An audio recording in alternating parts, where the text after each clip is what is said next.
I've always believed that if a boss or a manager treats his people like gold, they will repay him in gold. Live your faith, build your business, and change your world. This is Live, Build, Change.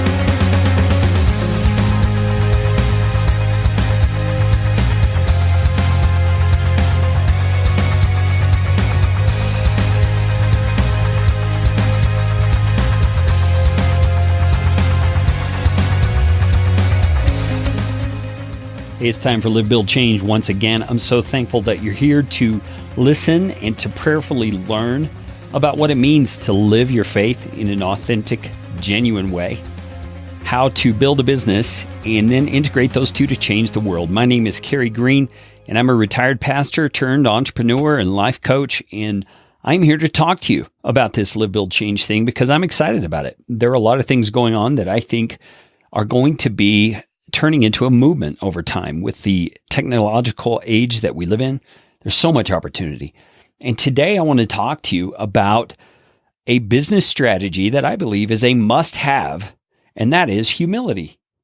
For the Christ follower especially, humility is not a virtue that's championed in our American culture or in any kind of modern business strategies. We're a bunch of rugged individuals, like the Marlboro Man of years gone by. We're mavericks, pioneers, explorers, people who are strong and independent and proud. But as good as those characteristics may be in helping a person get their business off the ground, they're not going to keep that person afloat once they start adding team members to their organization, because that's where humility comes in. If you don't intentionally build humility into your business strategy, your business is going to suffer a long, painful death because the backbone of your business will be severed. What is that backbone? Well, it's relationships. The relationships between team members, between you as the leader of the business and your team members, and the relationships you have with your clients or your customers. Relationships cannot survive, at least not in a healthy way, without humility. So I'm going to give you 6 reasons humility should be included in your business strategy. All right, number 1, humility fosters an atmosphere where everyone on the team is invited and even expected to contribute. Ideas are shared, creative juices get flowing, and projects can actually gain momentum because there's no ego at the top that is threatened by the talented individuals on the team. This kind of humility also encourages folks to disagree, because disagreements are where sacred cows are challenged and the truly creative innovations are born. It's at the very heart of collaboration. The second reason humility should be included in your business strategy is because humility makes necessary confrontations less threatening. When everyone's encouraged to be open to the ideas and perspectives of other people on the team, it's not that tough to confront someone about a misstep or a violation of shared convictions or about neglect of a responsibility. That's because you built humility into your company culture. And you can expect the person on the other side of the difficult conversation to be receptive to what you have to say. And you can approach them with a desire to truly understand what happened and help them overcome the issue.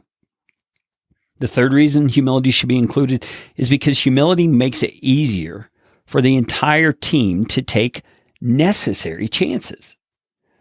You see, when humility is pervasive in a company, nobody's going to get canned if they fail. Nobody's going to lose their cool if somebody else fails. The entire team's motivated and eager to step into the unknown so that great discoveries can be made. That's when things begin to roll ahead. That's when progress truly happens. And it's when companies and individuals have a much larger impact than they would otherwise. Number 4 reason why humility should be included in every Christ follower's business strategy is because humility makes it easier for team members to trust each other. Because everybody is for everybody else in a humble company. Because it's a known fact that nobody wins or gets ahead unless everybody wins or gets ahead. Teamwork takes on its true meaning in that kind of a context. The 5th reason I would say humility has to be included in your business strategy is because humility fosters an atmosphere of clear communication. When egos are not on the line, there's no risk in sharing information or data or skills or resources. Whatever you can think of. There's no more competition between departments, no fighting for budget allocations or favor with the CEO. Everyone is free to share, free to communicate, free to make the entire company thrive. And the sixth reason why I think humility needs to be included in your business strategy is because humility in your business benefits those outside of your business. Everything's better for customers and clients when humility is part of your business culture. The service to your customers is not a bother, it's an honor. The changes and impact your team's having on the lives of the real people you serve begins to matter. Enthusiasm's going to build, a positive atmosphere is going to emerge, and your customers are going to sense it, and they're going to like it. And that creates customer loyalty and an ethos where the word of mouth referrals that come from clients can explode your business. And to me, those 6 reasons are just the tip of the iceberg. I know that there are tons more reasons humility is an excellent component that you should consider adding to your business strategy.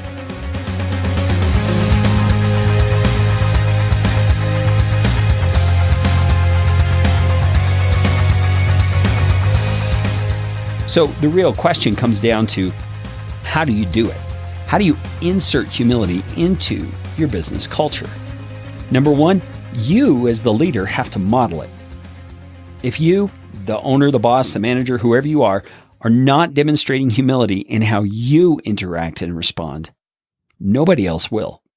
You have got to lead the way, and you've got to do it consistently.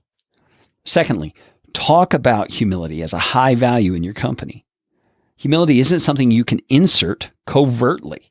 Your employees and partners need to know that you've had a change of heart if this is a new thing for you. They need to know that because something inside you is different, the company is going to be different. It's called confession in biblical terms. It's admitting where you've been wrong and making a resolution to make that wrong into a right. And it truly is good for the soul, and it's good for your company. A third way you can implement humility in your business culture is to describe how you see it working. Give examples of what it would look like. Highlight the benefits.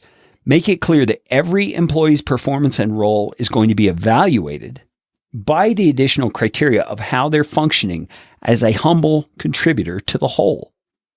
Brainstorm it with the team. Your employees are talented people. They're going to become even more dynamic and essential when they begin to operate in a context of humility, because they're going to learn how to collaborate. They're going to be on each other's side. So listen to their ideas. Build on their ideas. Brainstorm together how you can work toward humility in the day-to-day operations of what you do as a team. Fourth, trust your team with important things. As a business owner, I know it's hard, but you've got to let go of things. This is part of the modeling that we talked about earlier. The people on your team are going to begin to shine. They're going to bring benefit to you and the company if you let them. So learn to delegate, learn to give up power, trust key people who are trustworthy with important tasks and roles, and watch them bloom. And as they do, they're going to start doing the same kinds of things toward those who they are responsible to oversee. And you're going to get this domino effect of humility and delegation happening throughout your team culture. Fifthly, develop a habit of saying thank you. Humble people are appreciative people. They notice what others are doing to contribute to the whole, and they make sure those people feel valued. There's that old saying, I think Maya Angelou might have said it, people will never remember what you said, but they'll always remember how you made them feel. So as the owner or the boss, you can do that in very significant ways. You can do it through public appreciation, through championing the rock stars on your team in front of everyone else, and making sure to be liberal with well-done remarks all across your company. And finally, learn how to be generous to your team. I've always believed that if a boss or a manager treats his people like gold, they will repay him in gold. When you're generous with your team, they'll work harder, they'll work smarter, and they will work faster. They'll feel positive about you and about the company and being a part of the team. They're going to commit themselves to the tasks and goals of the company in a new way, in a humble way. So here's some action steps for you as you evaluate your company culture. And I realize this doesn't apply to people who are just getting started.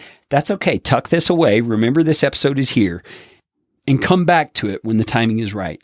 Action step number 1, choose one thing from the points I just listed about what you can do to implement humility into your culture and commit to doing it for the next 30 days. Secondly, put it on your calendar or your to-do list. Thirdly, make it a priority every day. That means it comes before other things. You do it first. And fourthly, do it. Do it. Make sure you're implementing. It's a wonderful thing to have knowledge, but it doesn't do any good for anybody if you don't act on it. And then fifthly, this may be the hardest part, keep notes about the results you see happening because of this implementation of humility into your business culture. You might want to journal at the end of the day, reminding yourself the things that happened and how people responded. And all of that is going to help you as you build your team, to build a team that thrives together, a team that works together, in a company that succeeds because it's portraying the character and care of Christ to employees and customers and clients alike. One of the things that is rising up out of the work I'm doing here with Live, Build, Change, just through conversations I'm having and opportunities I'm having to connect with other people, is the idea of life and business coaching. And I've had a few sessions with people so far, and man, this is just the thing. This is my mojo, if you want to call it that. Man, I just really can tell the Lord is anointing this, and it's going to be a great thing for many people, including me. I'm learning and growing a lot as well. So if you have any kind of interest in life coaching or business coaching, or you're even curious what those things might look like for you, you can go to livebuildchange.com/coaching and get all the information. I would love to help you live your faith, build your business, and change your world. Hey, God bless you, and thanks for listening.